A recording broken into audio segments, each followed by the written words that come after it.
National green tribunal বলে একটা tribunal আছে ইন্ডিয়াতে। সেখানে বলা আছে ট্রাইব্যুনাল যদি কোনো একটা সরকারি সংস্থাকে কোনো একটা কাজ করতে বলে, কর্মকর্তাকে, সে সেই কাজ না করলে সংস্থা প্রধানকে দায়ী ধরে নেওয়া হয়।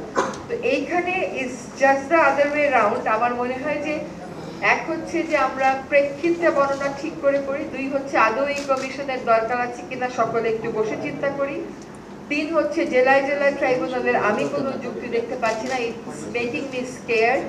চার হচ্ছে যে এখানে ব্যক্তি বা কর্মকর্তা না বলে মানবাধিকার কমিশনের যে আইনটা আছে সেখানে কিন্তু শৃঙ্খলা বাহিনীর কথাটাও বলা আছে। সেই শৃঙ্খলা বাহিনীর কথাটা এই আইনেই ঢুকাই বা এই জিনিসগুলো অন্য যে আইনেই নেই না কেন, ঘুমের সংক্রান্ত কিছু লিগ্যাল মেকানিজম তো আমাদেরকে করতেই হবে।